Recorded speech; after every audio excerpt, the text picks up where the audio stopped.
1절부터 20절까지 제가 봉독하겠습니다.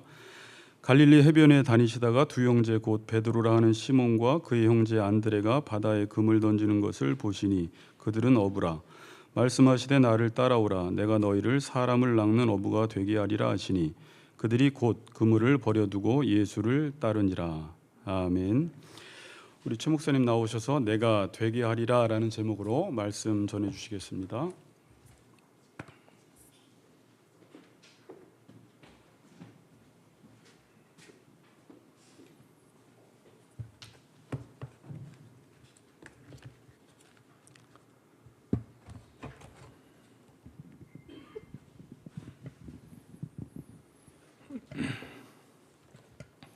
한 주간도 주님 안에서 승리하셨습니까?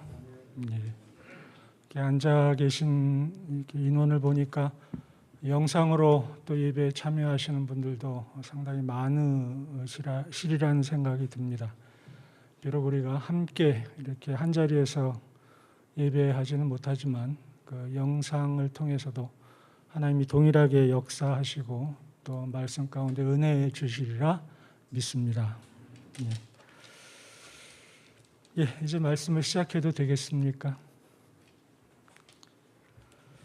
지난 월요일에 제가 한 신문 기사를 보니까 코로나로 인한 이직률 통계가 나왔더라고요. 이 코로나 기간 중에 비정규직에 계시던 분은 2분 가운데 1분이 실직을 하시고 또 이직했다라는 그런 보도였습니다. 정규직은 10명 중에 1분 혹은 2분 정도가 또 이직을 했다고 하더라고요. 비정규직의 경우에는 이직을 하면서 급여가 상승하지 못하고 절반 정도가 감소했다는 이런 통계가 있었습니다. 이렇게 우리가 어떤 직업을 바꾼다라는 것은 상당한 모험이 필요합니다. 그리고 결심도 필요하고요. 왜냐하면 그 직업에는 그냥 단지 일한다는 개념을 넘어서서 상당히 그 중요한 부분이 연관되어 있지 않습니까? 특별히 이제 생계라는 것이 연관되어 있죠. 먹고 사는 것 얼마나 중요한 일입니까? 어떤 직업이든지 간에 그 직업에서 나오는 재정, 그것이 많거나 적거나 그것을 통하여 자신과 가족이 살게 되고 또 최소한의 안전을 보장받습니다. 따라서 직업을 내려놓는다는 것은 상당히 의미 있는 것이라고 우리는 볼 수 있습니다. 사람들이 보통 직업을 바꾸는 데는 대개 한 3가지 이유가 있는 것 같아요. 첫째는 이제 코로나 시대처럼 불가피한 환경의 경우, 어쩔 수 없이 내려놓는 거죠. 그 2번째는 예전보다 수입이 더 좋을 때, 근무 환경이 더 좋을 때는 쉽게 이렇게 원래 직업을 포기하고 더 높은 또 좋은 사회적 신분을 찾아가는 것은 당연한 일일 것입니다. 그리고 마지막으로 3번째 직업을 바꾸는 이유가 있습니다. 그것은 예전의 직업보다 비록 소득이 적고 상당히 불확실한 안정되지 못한 그런 일자리 혹은 일이라 하더라도 그것이 자기의 삶에 있어서 상당한 가치와 의미를 부여하는 것이다 라고 판단되면 사람은 이 좋은 직업을 버려두고 불안정한 직업을 택할 가능성도 있다라는 것이죠. 다시 말씀드립니다만 거기에는 분명한 의미와 가치가 있어야 한다는 전제가 있습니다. 오늘 본문에 등장하는 베드로와 안드레 20절에 의하면 그들이 곧 그물을 버려두고 예수를 따르니라 라는 기록이 있습니다. 이들의 직업은 무엇이었습니까? 어부였습니다. 그들은 평생토록 갈릴리 바다에서만 살았을 거예요. 그들이 할 수 있는 일이라고는 고기 잡는 것밖에 없었습니다. 그런데 그런 사람들이 그물을 버려둔다라는 것은 이건 굉장히 놀라운 일인 거죠. 도대체 그들에게 무슨 일이 벌어졌길래 평생토록 해왔던 직장을, 그 직업을, 그 일거리를 버려둘 정도의 가치를 발견했는가? 이것이 오늘 이제 우리가 함께 살펴보고자 하는 내용입니다. 오늘 말씀의 제목은 내가 되게 하리라입니다. 따라서 하실까요? 내가 되게 하리라. 예, 내가 되게 하리라 이으면 그냥 나를 되게 한다는 뜻이고, 내가 쉰 다음에 되게 하리라 이렇게 하시면 내가 너로 하여금 되게 하리라는 뜻이죠. 다시 한번 해볼까요? 내가 되게 하리라. 예, 감사합니다. 제가 이렇게 그 제목을 반복하는 이유는요, 나중에 강론이 다 끝나고 나면 딱 하나 남더라고요. 제목 하나. 그래도 그것은 대단한 일입니다. 자, 이제 오늘 본문을 보도록 하겠습니다.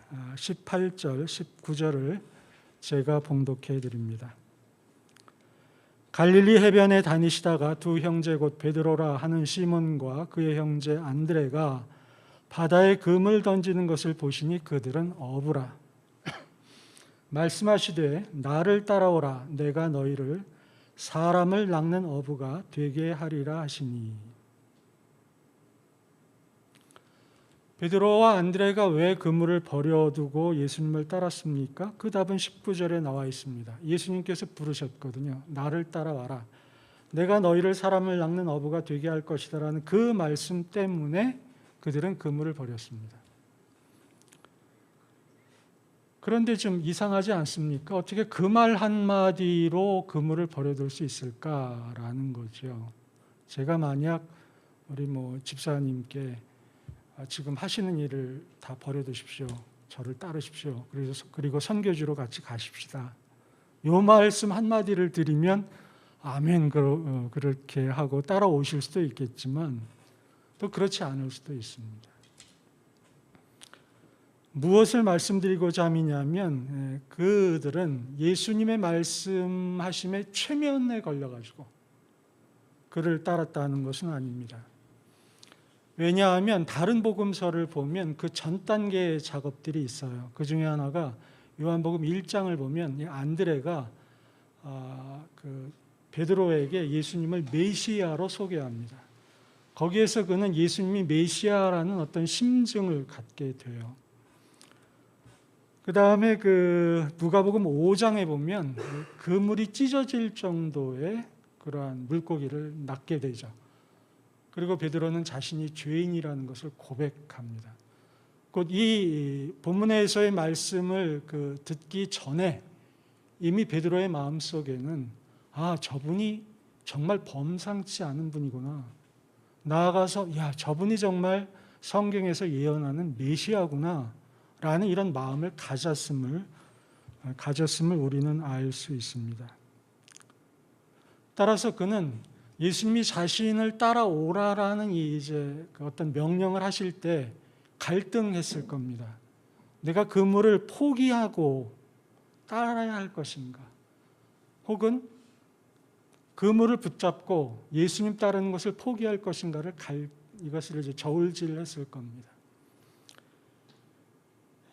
그런데 그는 이것을 내려놓았어요. 왜 내려놓았습니까? 이게 더 가치 있는 일이라고 봤기 때문일 겁니다. 첫째, 불가피한 상황은 아니었을 거예요. 코로나처럼. 두 번째, 예수님을 따르는 것이 사회적 어떤 신분의 상승이라든지 혹은 그의 소득을 더 높이는 일도 아니었을 것입니다. 왜냐하면 그때 당시에 베드로 앞에 나타났던 예수님은 30세 주위의 젊은 목수 출신이었거든요. 그것도 나사렛에서 난. 그의 어떤 주머니의 전대에는 별로 가진 것도 없었을 거예요. 어떻게 보면 초라한, 어떻게 보면 별 그렇게 이렇게 따를 만한 뭐가 없는 이사야서에 보면 얼마나 그 예수님의 모습을 허름하게 묘사하고 있습니까? 그럼에도 불구하고 그는 저분이 메시아라는 그 내적 확신 때문에 불확실한 어떤 예수님 따름을 택하고 자기의 어떻게 보면 확실했던 직업을 내려놓습니다. 그는 가치 있는 길을 따르려고 평생토록 해왔던 그물을 내려놓았던 것입니다. 자, 이러한 상황에서 어떻게 보면 가장 중요한 일은 뭐냐면 예수님께서 그를 부르셨다는 사실입니다. 가령 예수님이 그를 부르시지 않았다면 아무리 저분이 메시아구나 라고 생각했어도 베드로가 예수님을 따르려는 결정은 하지 않았을 것이라는 거죠. 그러므로 매우 중요한 동기는 예수님이 그를 부르셨다라는 사실입니다. 이제 우리는 사람 낚는 어부라는 것에 대한 의미를 살펴볼 차례가 되었습니다. 19절을 보면은요, 내가 너희를 사람을 낚는 어부가 되게 하리라고 말씀하십니다. 여러분께 여쭤봅니다. 여기에서 나는 누구일까요? 나는 예수님이겠죠. 내가 너희를 그랬으니까 그럼 너희는 누구일까요? 첫째, 베드로와 안드레일 것입니다. 왜? 그들을 대상으로 이야기를 했으니까. 두 번째, 이 의미를 확대해서 사람을 낚는 어부가 되게 하리라라는 말씀에 근거하면 이것은 복음을 전하는 자, 곧 오늘날의 목회자나 혹은 선교사나 이러한 사람들을 의미할 것이다 라고 이해해도 괜찮을 것입니다. 그러면 너희라는 그런 이 뜻이 여기에만 머무는가라는 거죠. 또 다른 세 번째 의미가 있습니다. 그 의미를 말씀드리기 전에 혹시 이 자리에서 세례 안 받으신 분 손 한번 들어보시겠습니까? 세례 받으신 분 한번 손 한번 들어보시겠어요? 안 받으셨나요? 받으셨죠? 고맙습니다. 그래, 종혁이는 아직 안 받았나요? 받았나요? 유아 세례, 다 세례인이시군요. 자, 세 번째 질문. 그러면 그 의미는 더 확대되지 않는가? 그 답은 고린도전서 11장 24절로 26절에 있습니다. 제가 봉독해 드립니다. 축사하시고 떼어 이르시되 이것은 너희를 위하는 내 몸이니 이것을 행하여 나를 기념하라 하시고 식후에 또한 그와 같이 잔을 가지시고 이르시되 이 잔은 내 피로 세운 새 언약이니 이것을 행하여 마실 때마다 나를 기념하라 하셨으니 너희가 이 떡을 먹으며 이 잔을 마실 때마다 주의 죽으심을 그가 오실 때까지 전하는 것이니라. 여러분, 성찬식에는 아주 귀중한 두 가지의 의미가 있습니다. 그 중에 첫 번째 의미는 25절 마지막 부분에 있는 이것을 행하여 마실 때마다 나를 기념하라라는 예수님의 죽으심, 예수님의 부활하심, 예수님의 대속하심을 기념하는 것입니다. 내가 그리스도의 보혈과 공로로 인해서 구원받은 백성이구나라는 것을 확인하는 것이 첫 번째 의미입니다. 그런데 두 번째 의미가 있어요. 그것이 바로 26절의 말씀인데 너희가 이 떡을 먹으며 이 잔을 마실 때마다 주의 뭐를? 죽으심을 언제까지? 그가 오실 때까지 뭐 하는 것이라? 전하는 것이라는 것입니다. 곧 우리가 매번 성찬을 하는데요. 그 성찬을 하는 이유 중에 아주 중요한 의미는 기념하는 것이지만 그것과 동등되게 중요한 것이 뭐냐면 주의 죽으심을 주님이 다시 오실 때까지 전하는 것이라는 사실입니다. 그런데 아쉽게도 우리가 성찬식을 거행하다 보면 첫 번째 의미는 굉장히 강조를 해요. 그런데 두 번째 의미를 강조하는 성찬식은 아쉽게도 그렇게 많지 않습니다. 성찬식의 의미는 뭐냐면 이 성찬식에 참여하는 모든 그리스도인들, 특별히 세례교인 이상인 분들, 학습까지는 아닌가 봐요. 세례를 받으신 분 이상의 분들은 이 떡을 먹으며 마실 때마다 주의 죽으심을, 주의 대속하심을, 주의 구원하심을 그가 오실 때까지, 예수님이 재림하실 때까지 전하는 것이라는 것입니다. 이 의무가 부여되는 것이 바로 성찬식의 의미입니다. 그러므로 다시금 여쭤봅니다. 내가 너희를 사람을 낚는 어부가 되게 하리라. 사람을 낚는 어부라는 그 대상, 이 너희가 누구인가? 첫째, 베드로와 안드레. 둘째, 목회자와 선교사. 셋째, 세례 받은 모든 그리스도인들. 이 셋 중에 어느 게 답일까요? 그렇습니다. 셋 다 답입니다. 곧 이 자리에 모인 우리 모든 성도님들, 영상을 통해서 지금 함께 예배에 참여하시는 분들 가운데 세례를 받고 성찬에 참여하시는 분이라면 이 의무를 가지고 있다라는 사실입니다.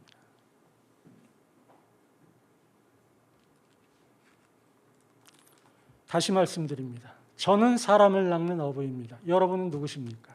사람을 낚는 어부입니다. 따라서 하십시오. 나는 사람을 낚는 어부입니다.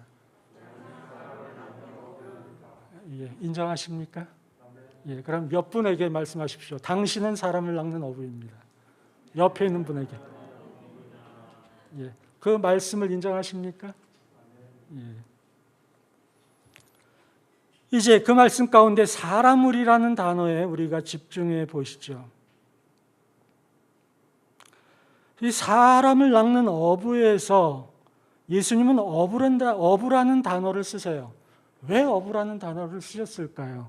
여러 가지 직업이 많은데 그건 너무 당연하지 않습니까? 베드로와 안드레의 직업이 어부였기 때문입니다. 가령 그가 선박 제조공이었다면 이렇게 말씀하셨을 것입니다. 너는 사람들이 잘 타고 다니는 선박을 만드는 제조공이니라. 그들이 의사였다면 너희들은 사람의 삶의 질을 향상시키고 그들을 유익하게 하는 의사인이라 라고 말했을 것입니다. 사람을 낚는 어부라고 한 이 어부의 그 의미의 중심에는 그가 무엇을 잡느냐, 무엇을 하느냐의 문제가 아니라 내가 그 일을 하는 이유가 어디에 있는가를 설명하기 위함이라는 것입니다. 곧 너의 삶의 중심점을 물어보는 거예요. 그때까지 베드로의 삶의 중심점은 어디에 있었습니까? 물고기에 있었습니다. 그가 그물을 가지고 배를 타고 갈릴리 바닷가로 나아갔을 때 그의 모든 그 정신과 마음은 어획량에 달려 있었을 것입니다. 많이 잡으면 너무 기뻐했겠죠. 빈 그물이면 너무 실망했을 것입니다. 그의 삶의 중심이 거기에 있었어요. 그는 어부였습니다. 그런데 예수님은 그에 대해서 뭐라고 말씀하시냐면 너는 어부긴 어부인데 사람을 낚는 어부라는 말씀을 하신다는 거죠.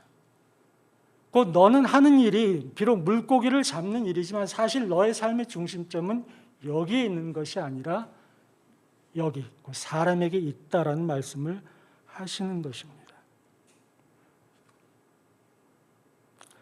그렇습니다. 주님께서 내가 너희로 사람을 낚는 어부가 되게 하리라고 베드로와 안드레에게 말씀하신 그 이유는, 그리고 그 내용은 그들에게뿐 아니라 괜찮아요.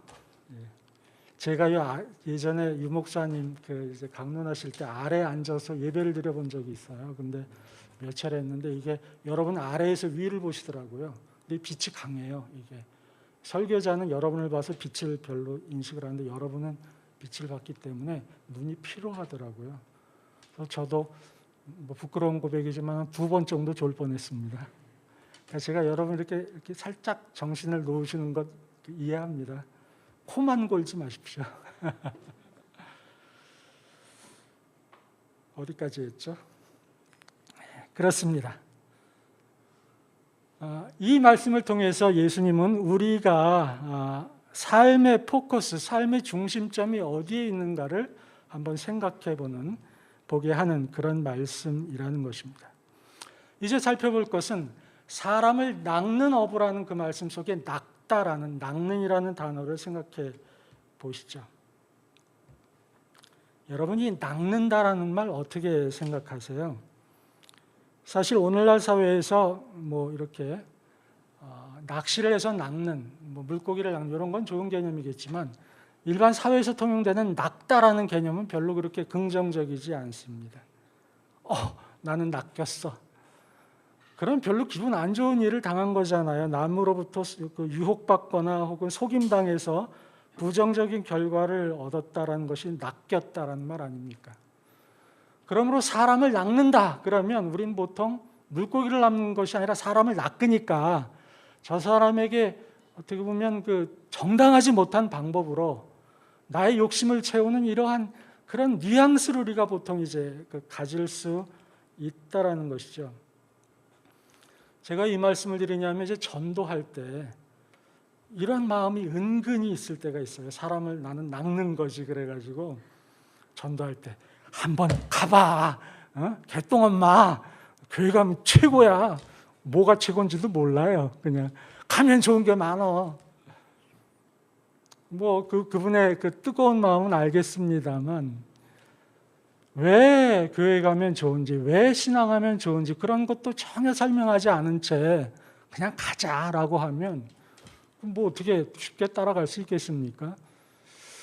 어쨌든 이렇게 낚는다라는 개념으로 전도를 하는 사례도 굉장히 없지 않아요.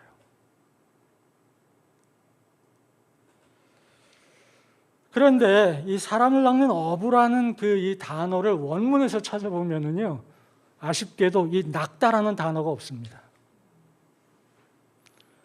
그리고 영어 이 원문을 가장 충실하게 번역했다는 킹 제임스 버전이라는 그런 영어 성경에도 낚다라는 단어가 없어요. 뭐라고 기록되어 있냐면 fishers of men, 사람들의 어부 혹은 사람들을 위한 어부로 번역해 놨습니다. 곧 그 원문 속에서 낚다라는 개념이 없어요. 그의 진정한 의미는 뭐냐면 사람을 위한 어부라는 것입니다. 내가 너로 하여금 사람을 낚는 어부가 되게 하리라라는 그 의미는 내가 너로 하여금 사람을 위한 어부가 되게 하리라는 뜻인 거예요. 그건 내가 어부이긴 어부인데 물고기를 잡고 그것을 생계를 유지하고 거기에서 뭐 너의 어떤 가정이나 이러한 너의 어떤 일생을 공급받는 것만으로서의 어부가 아니라 그러한 삶의 터전을 통해서 사람을 위하는 어부라는 그런 의미입니다. 곧 그들의 삶의 영역을 예수님께서는 갈릴리 바다 그 물고기로부터 어디로 옮기고 계시냐면 베드로 네가 살고 있는 삶의 영역으로 옮기는 거예요. 그 영역 안에는 분명히 그의 가족이 있었을 것입니다. 그의 자녀들이 있었을 거예요. 그들을 위한 어부인 것입니다. 그뿐 아니라 그가 만나는 친구들이 있었을 것이고 친지들이 있었을 것입니다. 그가 속한 사회 구성원들이 있었을 거예요. 그들을 위한 어부다라는 말씀이 바로 사람을 낚는 어부, 사람을 위한 어부라는 뜻입니다. 삶의 패턴과 중심을 바꾸어 놓는 거예요. 아까 저와 여러분은 스스로를 확인했습니다. 나는 누구라? 사람을 낚는 어부다. 여러분 그렇게 말씀하셨죠? 인정하셨죠? 그럼 그 말씀은 뭐냐면 여러분이 바로 사람을 위한 어부라는 것입니다. 여러분이 비록 지금 어떠한 직업을 가지고 어떠한 삶의 정황 속에서 살고 있지만 그 자체가 여러분의 삶의 목적이 아니라는 것입니다. 그것을 통하여 사람을 위하는 이것이 바로 여러분의 정체성이고 저의 정체성이라는 것입니다. 우리가 그토록 애지중지하는 물질이나 현상, 집, 아파트, 자동차, 스펙, 결혼, 성공, 노후보험 이러한 것들이 중요하지만 이것이 삶의 중심점이 아니라 이러한 것들에서부터 이제 영역이 바뀌어야 한다는 것이죠. 그 목적 자체가.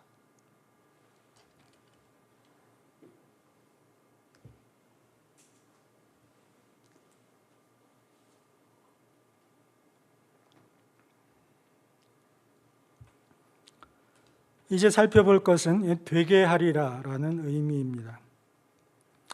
예수님은 베드로와 안드레를 향하여 내가 너희를 사람을 낚는 어부가 되게 하리라.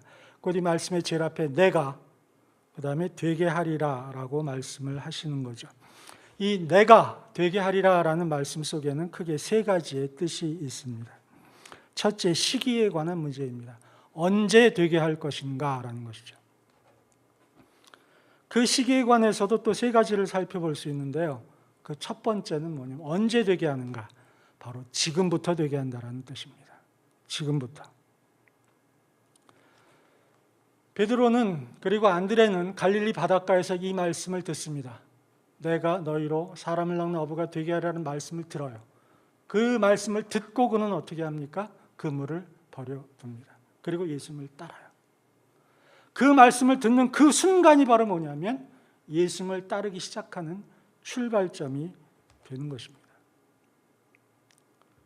그 전까지 그는 물고기를 낚는 어부였어요. 아직 그는 사람을 낚는 어부가 아니었습니다. 그런데 예수님은 그들에게 무엇을 말씀하시냐면 예전까지는 너희가 그렇게 살았을지라도 바로 지금 이 순간부터는 너희가 그렇게 살아서는 안 된다라고 말씀하시는 것입니다. 이 말씀이 저와 여러분에게 이렇게 주시는 그 의미가 뭔지 아십니까? 그것은 바로 여러분이 그래 내가 사람을 낚는 어부야, 내가 사람을 위한 어부야 라는 그 말씀을 듣는 그 순간, 여러분의 입으로 고백한 그 순간이 바로 뭐냐면 사람을 위한 어부가 되는 출발점, 시작점이라는 것입니다. 영상을 통해 이 말씀을 듣는 것도 동일합니다. 굉장히 의미 있는 순간인 거예요. 본인은 잘 모를 수도 있겠지만. 시기와 관련해서 두 번째는 그럼 이렇게 그 예수님을 따르는 출발점 이후에 무엇이 전개되느냐, 과정에 관한 문제입니다. 예수님은 그들을 부르시고 나서 3년여간을 데리고 다니십니다. 제가 지난주 강론 마지막 부분에 잠깐 언급했는데 그냥 예수님이 능력을 팍 주셔가지고 지금부터 해! 가서 병자도 고치고 가서 전도도 하고 다 해! 그렇게 하시면 안 되나요? 뭐 그렇게 번거롭게 3년 동안 여기 데리고 다니시고 저기 데리고 다니시고 왜 그럽니까? 예수님에게 그런 능력이 없으셔서 그랬을까요? 아닙니다. 예수님이 그렇게 하신 이유는 그러한 3년의 과정이 필요했기 때문입니다. 그들은 인간이었어요. 연약한 인간. 3년 동안 그렇게 예수님을 따라다니면서 배웠어도 결국에 베드로는 어떻게 합니까? 예수님을 부인해요. 그 정도로 연약한 자들입니다. 그런데 이 3년 동안의 훈련이 없었더라면 베드로는 어떻게 됐을까요? 닭이 울고 나서 가서 회개조차 못했을 것입니다.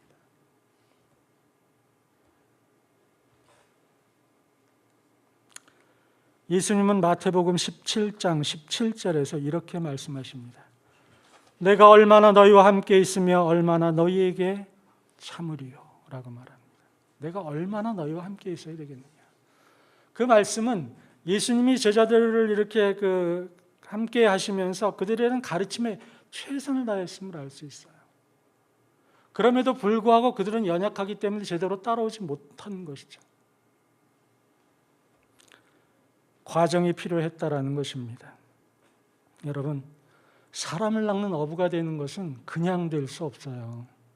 우리가 성찬에 참여하고 그래 나는 그의 죽으심을 주가 오시는 그때까지 전하는 사람이야 라는 걸 알았어도 그러면 정말 막상 그 삶의 현장에서 사람을 위한 어부로서 살아갈 수 있을까요? 어렵습니다. 그게 정말 어려워요. 오늘 권사님 기도하신 그 말씀이 바로 제 설교의 말씀이 얼마나 마음에 그런 원하심이 있습니까? 그럼에도 그게 그렇게 쉽게 되지 않습니다. 그래서 훈련이 필요한데요. 예수님은 제자들에게 두 종류의 훈련을 시키십니다. 첫째는 일반적인 삶 속에서의 훈련을 시키세요. 제자들과 함께 먹고 자고 마시고 사람들과 관계하고 병자도 고치고 이러면서, 그리고 예수님의 제자는 12제자뿐 아니라 70문도도 있었고 500문도도 있었어요. 그 많은 사람들과 함께 이렇게 일반적인 훈련, 삶 속에서의 훈련을 시키십니다. 그리고 나서 두 번째로 또 특별한 훈련을 시키시는데 그 중에 12명을 딱 택하세요. 그 12명 중에서도 3명을 또 택하십니다. 그래서 그들은 또 변화산에도 데려가잖아요. 그래서 구약의 인물들을 또 만나게 하시지 않습니까? 이렇게 예수님은 상당히 그 어떤 포괄적인 훈련과 함께 집중적인 선택 훈련을 하세요. 이런 훈련의 과정들을 통해서 사람을 낚는 어부가 되어져 가는 것입니다. 제가 우리 유목사님과 함께 이렇게 4, 5주간의 강론 그리고 약 18주간의 이런 훈련 과정이 이제 필요하다라고 말씀을 나누고 계획하고 있는 이유가 바로 여기에 있습니다. 나중에 우리가 예수님 앞에 가면 분명히 예수님이 물으시는 것이 있을 것입니다. 말씀에 근거해서 너 성찬식 할 때마다 이 말씀 읽었지? 그래, 나를 기념하라고 했으니까 참 잘했다. 그런데 나의 죽은 것을 내가 재림할 때까지 전하라고 그랬지? 전했니? 라고 물으실 거예요. 그게 저에게만 묻는 게 아니라 여러분에게도 동일하게 물으십니다. 왜? 저도 성찬의 잔과 떡에 참여하는 사람이니까요. 여러분 그때 뭐라고 말씀하시겠습니까? 네? 전 참 궁금해요. 그런데 이런 대답이 나올까 저는 두려워요. 뭐냐면 우리 목사님이 얘기 안 해줬어요. 성찬할 때마다 기념하라고만 했지 죽으심을 얘기하지 않았어요 라는 말이 나올 것이 저는 두려워요. 그러면 저는 저의 두려움을 해소하기 위해서 이런 이야기를 여러분께 드리는 것일까요? 아닙니다.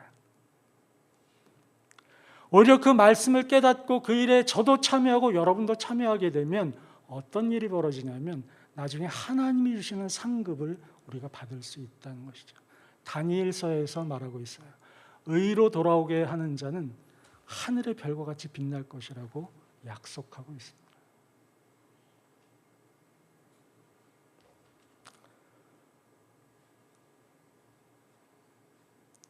그러므로 저는 개인적으로 확실하게 믿기는 우리가 3년 동안 예수님을 따라다닐 수 없죠. 어떻게 그런 훈련을 받습니까? 그러나 최소한도로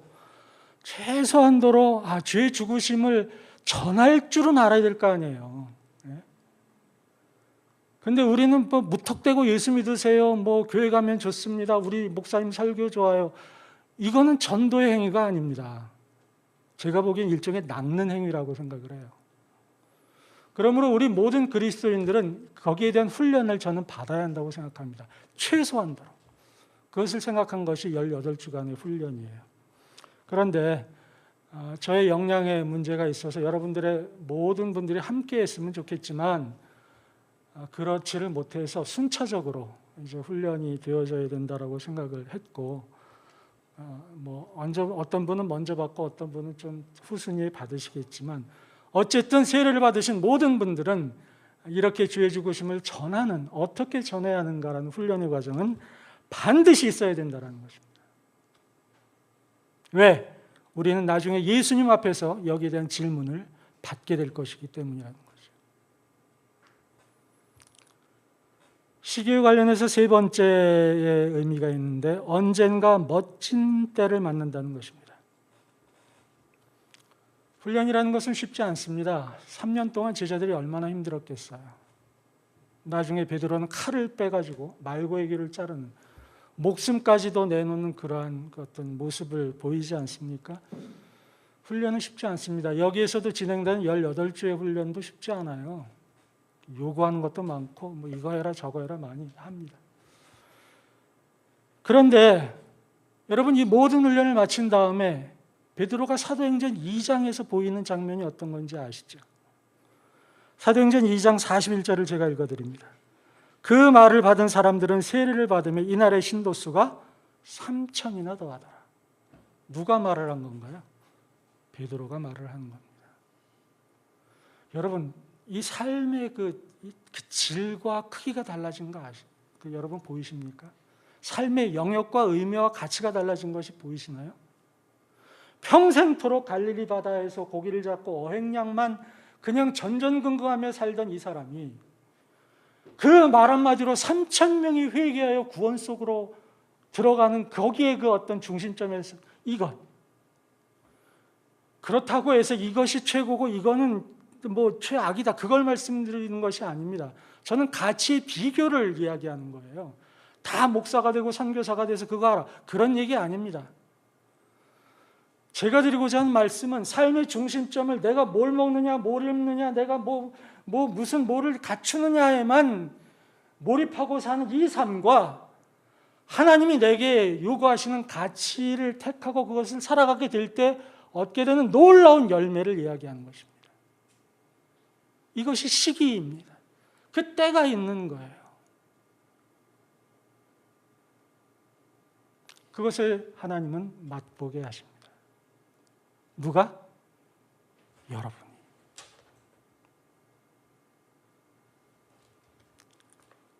저는 이 바울 서신 읽을 때마다 바울이 너무 멋있어요. 특별히 이 고백에서 저는 바울이 너무 멋있는데요. 빌립보서 4장 11절 12절의 고백입니다. 여러분 너무 잘 아시는 거예요. 내가 궁핍함으로 말하는 것이 아니라 어떠한 형편에든지 나는 자족하기를 배웠노니 나는 비천에 처할 줄도 알고 풍부에 처할 줄도 알아 모든 일 곧 배부름과 배고픔과 풍부와 궁핍에도 처할 줄 아는 일체의 비결을 배웠노라. 와, 삶을 이렇게 살 수 있습니까? 내가 얼마를 가졌든 혹은 내가 얼마를 못 가졌든 그게 나에게 아무런 문제가 되지 않는다. 내가 얼마나 낮게 있든 얼마나 높게 있든 그것도 문제가 되지 않는다. 나는 어디에서나 자족하다, 만족하다, 행복하다. 이게 그냥 자기 세뇌를 시키거나 어떤 마인드 컨트롤을 해서 얻어지는 게 아닙니다. 이것은 사람을 위한 업으로서 살아가는 그 사람이 맛볼 수 있는 경지예요. 여러분 이런 삶을 좀 맛보고 싶지 않으십니까?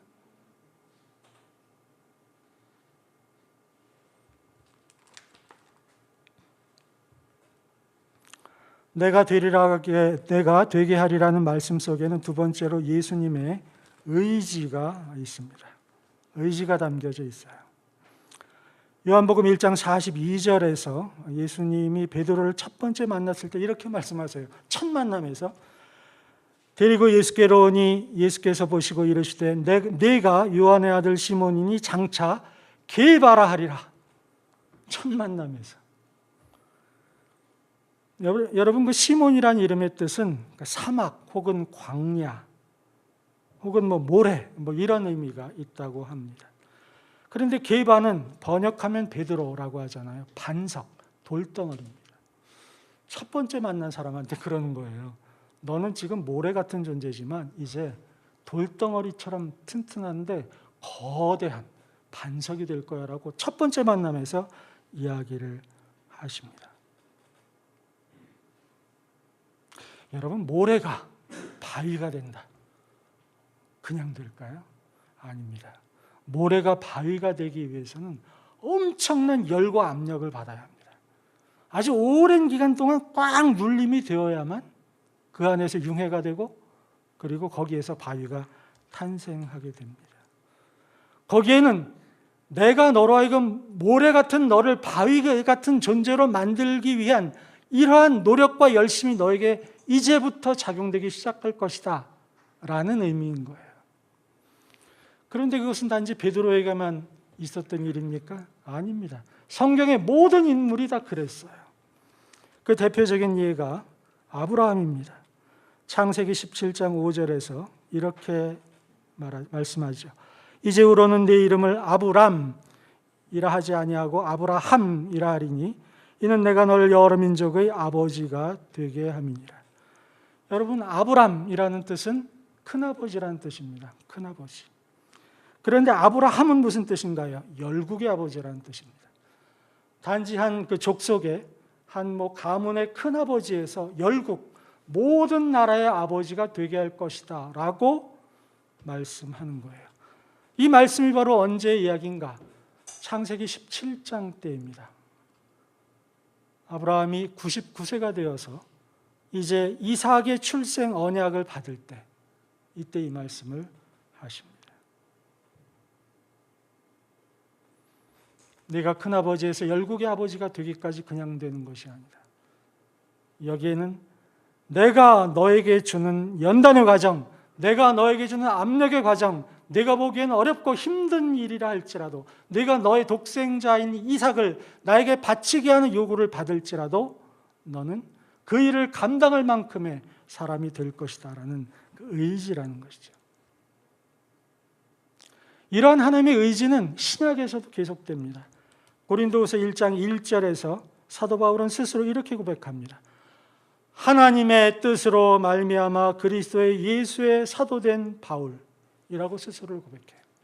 다시 말씀드립니다.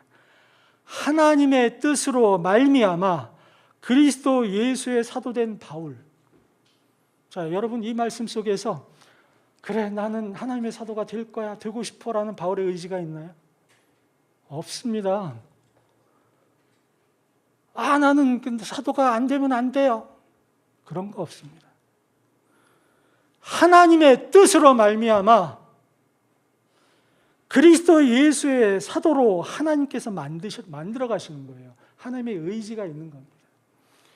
이 말씀이 동일하게 누구에게 적용되냐면 저와 여러분에게 적용돼요.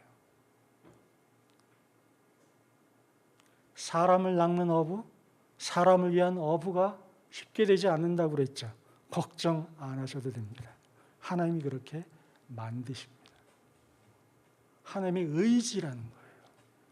그 의지에서 도망갈 사람은 아무도 없습니다. 아브라함이 그랬고 베드로가 그랬고 그리고 바울이 그랬습니다. 여러분도 그러합니다. 그것을 인정해야 돼요. 그래서 사람은 그리스도는 어떻게 보면 그 두 종류의 사람이라고 생각해요. 이것을 인정하고 그것을 스스로 따라가는 사람과 그것을 인정하고 거부하다가 결국에 가는 사람. 대표적인 인물 요나. 여러분 어디를 택하시겠습니까? 이제 내가 되게 하리라는 말씀 속에서 세 번째는 의미입니다. 의미. 내가 되게 하리라, 이 안에는 무슨 의미가 있을까요? 여기에 대한 도움을 얻기 위해서 사도행전 1장 8절을 우리가 참고할 필요가 있습니다. 제가 봉독해 드립니다. 오직 성령이 너희에게 임하시면 너희가 권능을 받고 예루살렘과 온 유대와 사마리아와 땅끝까지 이르러 내 증인이 되리라 하시니라. 너무 잘 아시는 말씀이죠. 이 말씀의 후반부에도 내 증인이 되리라 라고 말씀하십니다. 오해하지 마실 것은 내가 내 증인이 될지도 모르겠다, 혹은 되었으면 좋겠다, 내가 거부하면 안 시킬게, 이거 아닙니다. 내 증인이 되리라 라고 결정하신다는 거죠. 이러한 결정이 있기까지는 네 가지를 우리에게 말씀하고 계십니다. 첫째는 성령의 임하심입니다. 성령의 임하심. 여러분, 하나님을 아버지라고 부르는 모든 그리스도인들에게는 성령께서 내주하십니다. 로마서 8장 15절로 16절입니다. 너희는 다시 무서워하는 종의 영을 받지 아니하고 양자의 영을 받았으므로 우리가 누구라고 부르짖는다고요? 아빠, 아버지라고 부르짖느니라. 성령이 친히 우리 영과 더불어 우리가 하나님의 자녀인 것을 증언하시나니. 세례를 받는 분, 세례문답 혹은 세례를 자기가 받겠다라고 하는 그 과정 속에는 하나님을 아버지라고 고백해야만 하는 순간이 있어요. 다 그 과정을 거치셨기 때문에 성찬식에 참여하시는 겁니다. 여러분의 입술로 아빠, 아버지를 고백했기 때문이에요. 그 말이 뭔지 아십니까? 여러분 안에, 저의 안에 하나님의 영이 계시다라는 거예요. 하나님의 영, 하나님의 다스리심, 하나님의 통치하심이 있다는 것입니다. 우리들의 마음이 아무리 세상 코로나요, 무슨 경제요, 기근요 이런 것으로 정말 광풍처럼 흔들린다 하더라도 그것을 꽉 잡고 흔들리지 않게 하실 수 있는 그 성령이 바로 저와 여러분 안에 계시다라는 것입니다. 두 번째는 권능을 주신다는 것입니다. 오직 성령이 너희에게 임하시면 너희가 권능을 받고, 이 권능이라는 말은 디나미스라고 하는데요. 어떤 말의 어원이냐면 다이너마이트의 어원입니다.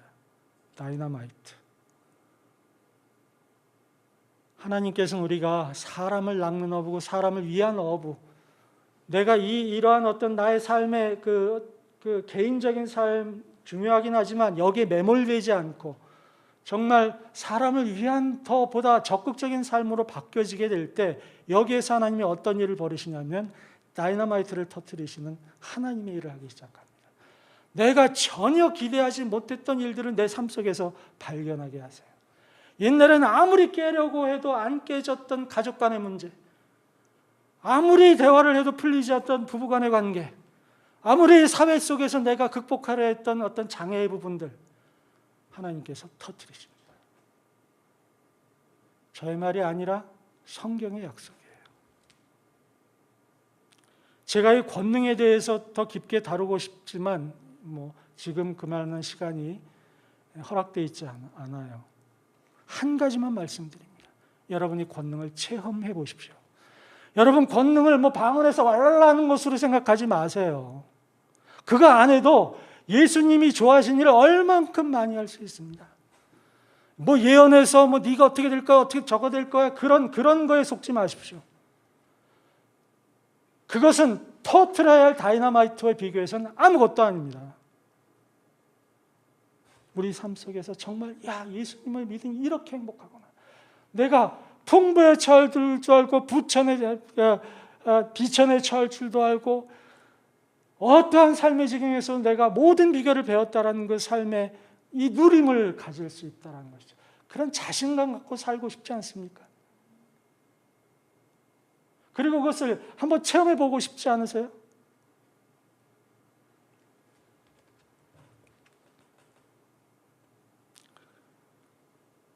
사도행전 1장 8절에 있는 세 번째 의미는 증인의 삶입니다. 증인. 여러분, 증인이라는 것은요, 경험한 것을 전하는 사람입니다. 증인은 경험했어야 증언할 수 있어요. 경험하지 않고서 어떻게 증언합니까? 여러분, 예수님을 전하려면요, 예수님에 대해서 경험했어야 돼요. 예수님을 믿으니까 얼마나 좋은지, 나의 삶이 얼마나 바뀌었는지, 예수님이 얼마나 다이너마이트처럼 그분이 말씀 속에서 역사했는지를 경험해야 증언할 수 있습니다. 그것이 증인이에요. 그런데 경험하지 못했어요. 어떻게 증언합니까? 오늘날 제가 한국교회를 보면서 정말 안타까운 게 이 부분이에요. 경험하지 못했는데, 경험하게 만들지도 않았는데, 그런 훈련의 장도 허락하지 않았는데 증언하라고 해요. 그러니까 어떻게 전도합니까? 한번 교회 가봐. 우리 목사님 설교 짱 좋아. 이렇게밖에 얘기 못하는 거잖아요. 왜? 그게 경험한 게 거기까지예요.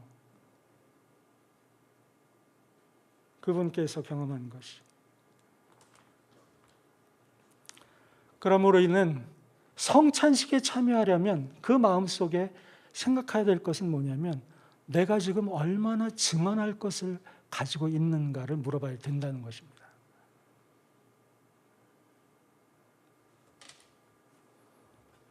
그리고 네 번째는 이 확장의 범위입니다. 사도행전 1장 8절이 정말 멋있는데요. 이렇게 증언하는 범위를 예루살렘, 온 유대, 사마리아, 땅끝 이 네 가지로 표현합니다. 왜 네 가지를 썼느냐?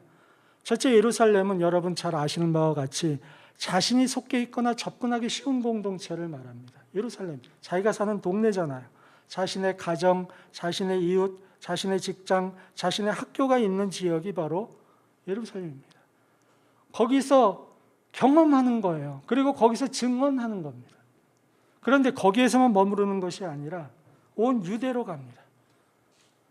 우리 여기 한국을 보면 여기 서울이나 양재동을 벗어나서 광주라든지 혹은 부산이라든지 혹은 농어촌이라든지 사마리아는 같은 혈통을 가졌지만 국가나 문화가 다른 존재들을 이야기합니다. 예를 들어서 연변의 조선족, 러시아의 고려인, 일본의 제일동포 이런 것처럼 동질 문화권을 가졌지만 그러나 동질 혈통이나 약간 이질적인 이런 분들을 향하는 것입니다. 땅끝은 세계 도처에 있는 모든 종족, 언어, 백성, 인종들을 말합니다. 한국에 와 있는 수많은 외국인 노동자들도 바로 땅끝에 해당됩니다. 곧 이 증언, 내가 경험한 바를 나누는 그 범위가요, 내가 매일 얼굴을 맞대는 가정부로부터 시작해서 저 먼 곳 아프리카에 있는 그 종족에게까지 다 확대될 수 있다는 것입니다. 이것이 바로 사람을 낳는 어부가 활동할 수 있는 영역입니다. 그렇게 하나님은 확대시킨 거예요, 삶의 영역을. 예수님이 내가 너로 하여금 사람을 낳는 어부가 되게 하리라 라고 말씀하신 의미는 이토록 엄청난 변화를 유도하는 것입니다. 예수님이 그를 부르지 않으셨다면, 내가 너로 하여금 네가 시몬이지만 게바가 되게 하리라고 하지 않으셨다면, 그는 평생토록 물고기 잡고 물고기 마리수 쐬고 그리고 그물 씻고 집에 가서 밥 먹고 다시 와서 그렇게 살았을 것입니다.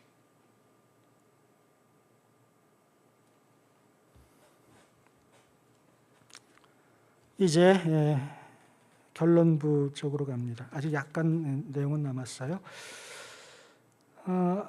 이제 마지막으로 20절 우리 한번 보도록 하죠. 20절 봉독해 드립니다. 그들이 곧 그물을 버려두고 예수를 쫓으니라. 예수를 따르니라. 베드로와 안드레는 예수님의 초청에 대해 토를 달지 않습니다. 더 이상 고민할 필요가 없는 거예요. 야, 이분이 정말 메시아다 라는 것을 마음속으로 받아들였습니다. 그는 적극적으로 능동적으로 반응합니다. 그물을 버려둬요. 그냥.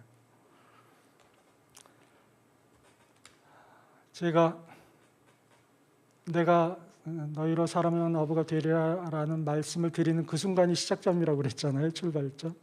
사실 여러분들도 베드로와 같은 상황일 수 있습니다. 그러면 모든 그리스도인들에게 내가 너희로 가면 사람을 낳는 어부가 되게 하리라라고 하면 다 자기 금을 버려두고 금방 예수님을 쫓을까요? 어렵습니다. 성경에서 보면 그 디모데후서 4장 10절에 데마라는 사람이 등장해요. 그는 예수님을 따라다니다가도 오히려 이 세상을 사랑해서 자기가 그 부름을 받았음에도 버리고 도망갑니다. 또 이런 부름을 받았는데도 미적거리는 사람이 있어요. 마태복음 19장을 보면 그 부자 청년 얘기가 나오잖아요. 16절에 그가 예수님을 찾아오죠. 선생님이여, 내가 무슨 선한 일을 하여 영생을 얻으리까? 라고 질문합니다. 그러니까 예수님은 19장 21절에서 이렇게 말씀하십니다. 내가 온전하고자 할진대 가서 내 소유를 팔아 가난한 자들에게 주라. 그리하면 하늘에서 보화가 내게 있으리라. 그리고 와서 나를 따르라. 따르라고 명령하시는 거예요. 그런데 이에 대한 청년의 반응은 어떻습니까? 19장 22절, 그 청년이 재물이 많음으로 이 말씀을 듣고 근심하며 가니라. 그는 이 재물이 그것도 많았어요. 근심하며 갑니다. 저는 이런 생각을 해봐요. 과연 그 청년에게 재물이 없었다면 어땠을까? 오히려 그 재물이 없는 것이 예수님을 따르기 위한 좋은 조건은 아니었을까? 오히려 그 재물이 그의 발목을 잡은 것은 아니었을까? 오늘날 우리들이 그토록 추구하는 재물들, 물질들, 부요, 성취 이러한 것들이 오히려 예수님을 따르는 장애물이 되진 않을까? 이런 질문을 합니다. 그 이후에 이 청년이 어떻게 살았는지는 저는 몰라요. 그가 나중에 재물을 다 버리고 예수님을 따랐을 수도 있고 그렇지 않을 수도 있었을 것입니다. 다만 중요한 것은 나를 따르라라는 이 말씀, 그리고 내가 너로 하여금 사람을 낳는 어부, 사람을 위한 어부가 되게 하리라는 이 말씀에 대해 어떻게 반응하느냐라는 것입니다. 재물을 붙잡고 나는 어쩔 수 없어, 그렇게 이것이 나의 전부야라고 살았다면 그는 그 재물과 함께 멸망할 것입니다. 그리고 그의 영혼은 구원받지 못할 것입니다. 왜? 물과 성령으로 거듭난 자가 하나님의 자녀가 되는 것이고 하나님의 말씀대로, 예수님의 말씀대로 따르는 자가 구원을 얻게 되는 거예요. 물질을 붙들고 물질에 연연하고 예수님의 말씀을 따르지 않으면 그는 믿는 자가 아닙니다. 믿는다고 할지언정 그는 믿는 자가 아니에요. 그러므로 그가 만약 그것을 버리지 않고 버리고 예수님을 따랐다면 지금은 그는 천국에 있고 그의 상급을 누릴 것입니다. 그러나 그가 계속해서 그의 삶, 그의 재물을 붙들고 살았다면 그는 지금 어디에 있을 것인가라는 거죠. 어떻게 반응하느냐라는 것입니다. 이 반응에 관한 질문은 이 시간에도 저와 여러분에게 던져지고 있습니다. 영상을 통해서 이 예배에 참여하시는 분에게도 동일하게 던져지고 있습니다. 내가 사람을 낚는 어부, 위한 어부로 어떻게 살기를 원하느냐? 내가 과연 사람을 낚는 어부로서, 위한 어부로서 그런 방법을 도대체 알고 있느냐? 그 방법을 배우고자 하는 의지는 있느냐? 그런 시도라도 하고자 하지 않느냐? 아니면 네가 살고 있는 지금의 삶이 그냥 만족하고 이것밖에 못한다고 해서 허겁지겁 살고 있지는 않느냐라고 질문하고 계신다는 거예요.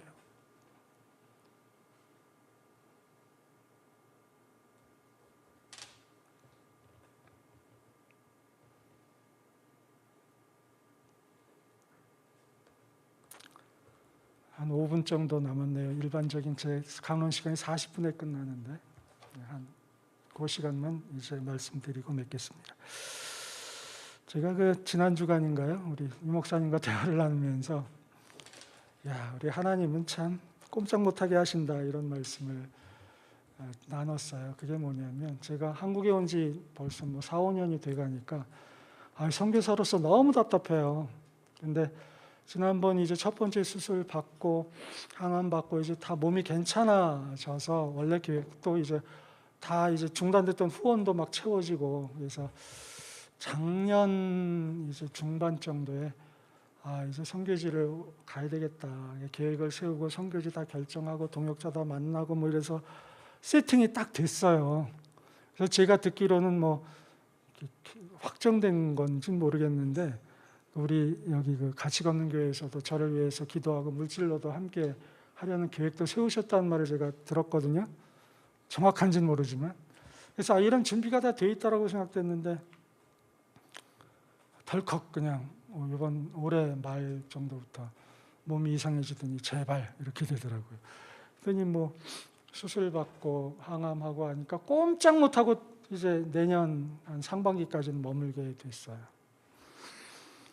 저는 이 몸이 다 낫게 되면 언제든지 갈 용의가 있고 또 가야 한다고 믿는 사람입니다. 근데 가기 전에 이 시간이 저에게 남은 거예요. 그래서 이 시간 동안에 하나님 내가 뭐를 하고 지내야 합니까? 기도하는 것도 한두 시간이지. 그래서 첫 번째로는 책을 써야 되겠다. 그래서 책을 열심히 썼어요. 지금 한 대여섯 권 쓴 것 같아요.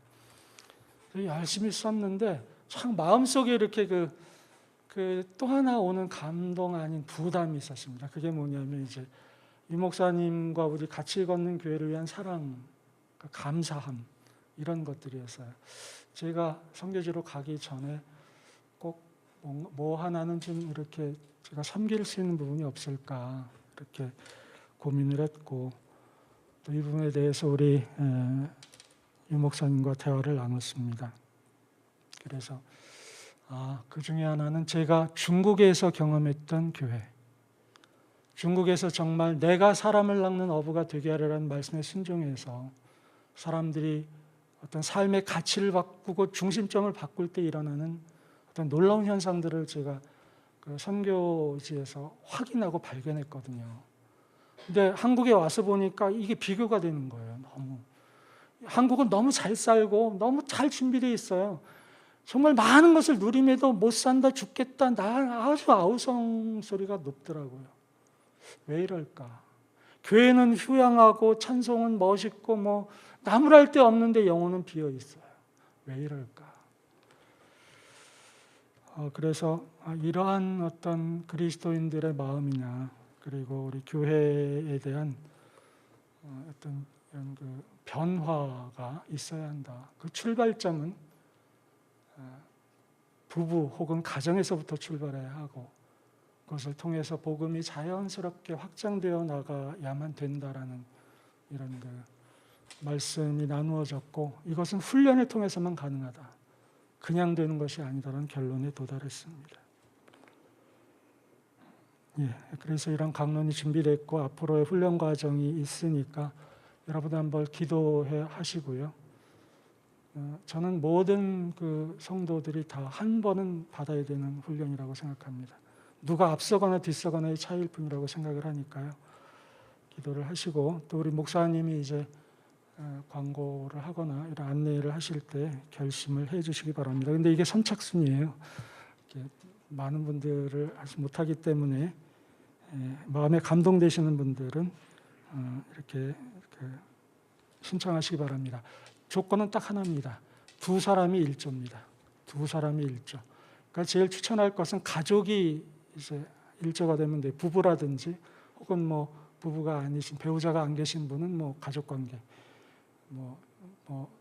부자간이라든지 뭐 그것이고 또 그렇게 안 될 경우 혼자 신앙하시는 분들은 동성의 다른 어떤 분 교인들과 함께 2인 1조로 그래서 6개나 한 7개 정도 팀이 만들어지게 될 것입니다. 자, 오늘 말씀의 제목은 내가 되게 하리라였습니다. 따라 하시죠. 내가 되게 하리라. 예.